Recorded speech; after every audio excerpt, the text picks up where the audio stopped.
Hi friends, welcome to Kushal Sushal YouTube channel. అందరూ బాగున్నారా? నేనైతే చాలా బాగున్నాను. ఇవాళ మనం మళ్ళీ ఒక చికెన్ రెసిపీతో వచ్చేసామండి. హరియాళీ చికెన్. హరియాళీ చికెన్ని గ్రీన్ చికెన్ అని కూడా అంటారు. మన హైదరాబాద్లో కన్నా తెలంగాణ కన్నా పంజాబీ వాళ్ళు ఎక్కువగా చేసుకుంటారు ఈ రెసిపీ. చాలా బాగుంటుంది, చాలా టేస్టీగా ఉంటుంది. తప్పకుండా ట్రై చేయండి. ఆషాఢం కాబట్టి మనం ఆషాఢంలో నాన్ వెజ్ ఎక్కువగా తీసుకుంటాం, బోనాలు స్పెషల్ కాబట్టి. ఒకే రకం కాకుండా అప్పుడప్పుడు వెరైటీగా కూడా చికెన్ ట్రై చేయండి, చాలా బాగుంటుంది. నేను చూపించే విధంగా హరియాళీ చికెన్ ట్రై చేయండి. టేస్ట్ మాత్రం మామూలుగా ఉండదు, చాలా టేస్టీగా ఉంటుంది.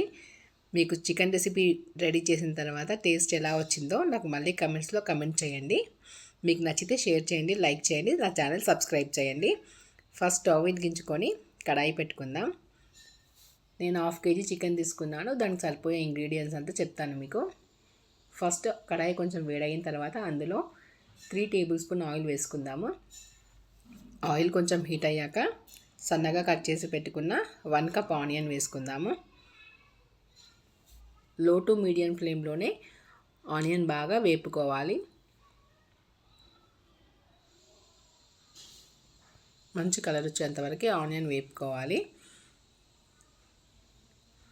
ఇలా కలర్ చేంజ్ అయిన తర్వాత ఇప్పుడు ఇందులోకి 1 teaspoon ginger garlic paste వేసుకుందాం. అల్లం వెల్లి పేస్ట్ కూడా పచ్చివాసన పోయేంత వరకు మంచిగా కలుపుకుంటూ ఫ్రై చేసుకోవాలి.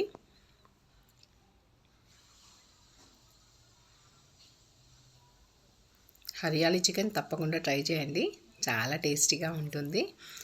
జింజర్ గార్లిక్ పేస్ట్ కొంచెం ఫ్రై అయిన తర్వాత ఇందులోకి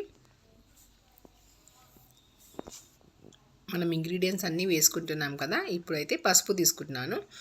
1 టీ స్పూన్ పసుపు వేసుకున్నాను. పసుపు కూడా బాగా మిక్స్ అయ్యేలాగా అంతా కలుపుకోవాలి.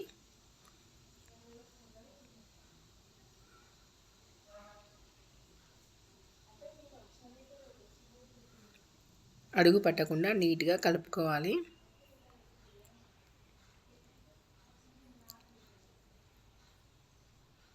ఇలా ఆనియన్ బాగా ఫ్రై అవుతున్నప్పుడు 1/2 kg చికెన్ వేసుకుంటున్నాను. చికెన్ని 2-3 టైమ్స్ వాష్ చేసుకొని చికెన్ దీంట్లో వేసుకోవాలి. చికెన్ మొత్తం వేసిన తర్వాత ఆనియన్స్ బాగా మిక్స్ అయ్యేలాగా కలుపుకోవాలి.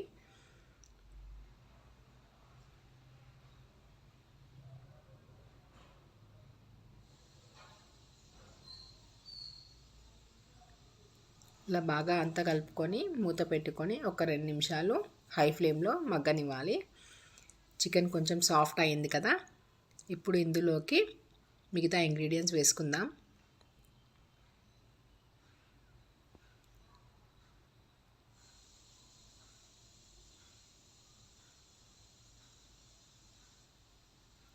చికెన్ కొంచెం సాఫ్ట్ అయిన తర్వాత అందులోకి 1/2 టీ స్పూన్ కారం కొద్దిగా తక్కువగానే వేసుకోవాలి, ఎందుకంటే మనం పచ్చిమిర్చి కూడా మసాలాతో పాటు యాడ్ చేసాం కదా, అందుకనే కారపొడి కొంచెం చూసుకొని వేసుకోవాలి.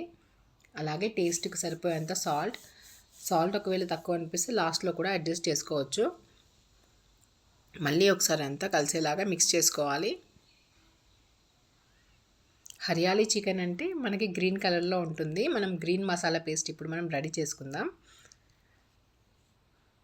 రెడ్ చిల్లీ పౌడర్ కూడా కొద్దిగా వేసుకుంటే బాగుంటుంది. ఇలా అంతా మిక్స్ చేసుకొని మూత పెట్టుకొని ఒక 5 మినిట్స్ మీడియం ఫ్లేమ్లో ఉడకనివ్వాలి. ఇప్పుడు మనం గ్రీన్ పేస్ట్ రెడీ చేసుకుందాం, గ్రీన్ మసాలా పేస్ట్. దానికి కావాల్సింది పచ్చిమిర్చి ఒక 10 పచ్చిమిర్చి, పుదీనా ఒక కట్ట, కొత్తిమీర ఒక కట్ట, ఒక 4 టీ స్పూన్ల పెరుగు, పచ్చిమిర్చి వేసుకుందాం.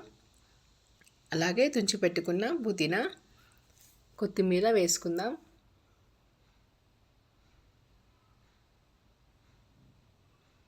ఇందులోనే మసాలా దినుసులు కూడా యాడ్ చేసుకుందాం.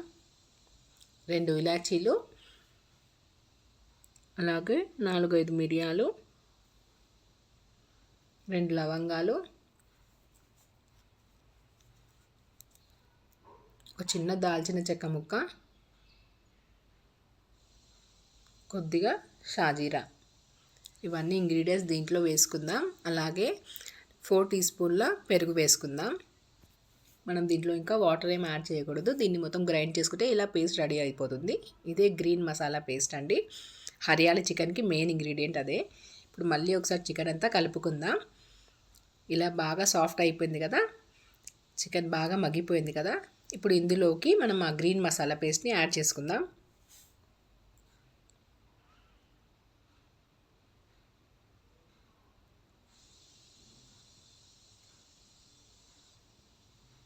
మసాలా పేస్ట్ అంతా కర్రీలోకి యాడ్ చేసుకుందాం. అంతా పీసెస్కి బాగా పట్టేలాగా మసాలా అంతా మిక్స్ చేసుకోవాలి.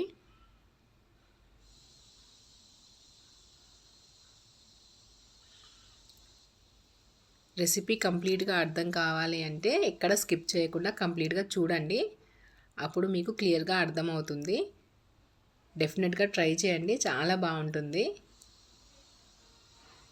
ఇలా మీడియం ఫ్లేమ్లో ఒక 10 నిమిషాలు మగ్గనివ్వాలి. ఇలా ఆయిల్ మొత్తం రిలీజ్ అయిన తర్వాత గ్రేవీ కోసం కొంచెం వాటర్ యాడ్ చేసుకుందాం. నేనైతే ఒక హాఫ్ గ్లాస్ వాటర్ యాడ్ చేసుకుంటున్నాను. అడుగు పట్టకుండా తిప్పుకుంటూ మధ్య మధ్యలో చూసుకోవాలి. ఆల్మోస్ట్ కర్రీ అంతా కుక్ అయిపోయింది. గ్రేవీ కోసం కొంచెం వాటర్ యాడ్ చేద్దాం. ఒక హాఫ్ గ్లాస్ వాటర్ వేసుకున్నాను నేనైతే. ఎక్కువ కావాలనుకున్న వాళ్ళు కొంచెం ఎక్కువ వాటర్ వేసుకోవచ్చు.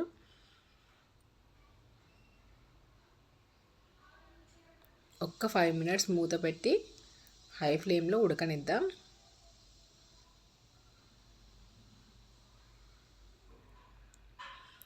అంతే అండి, కర్రీ అయితే రెడీ అయిపోయింది. చూడడానికి ఎంత యమ్మీగా ఉందో చూడండి, చాలా బాగుంది కదా. చూస్తేనే తినాలనిపించేలా ఉంది. డెఫినెట్గా ట్రై చేయండి. నా ఛానల్ ఇంకా సబ్స్క్రైబ్ చేయని వాళ్ళు సబ్స్క్రైబ్ చేయండి. ఇంకెన్నో కుకింగ్ వీడియోస్ కోసం తప్పకుండా లైక్ చేయండి, షేర్ చేయండి. మీకు ఎలా అనిపిస్తుందో కూడా కమెంట్ చేయండి. దీన్ని ఇలా సర్వ్ చేసుకుందాం. Thank you for watching friends. Thank you.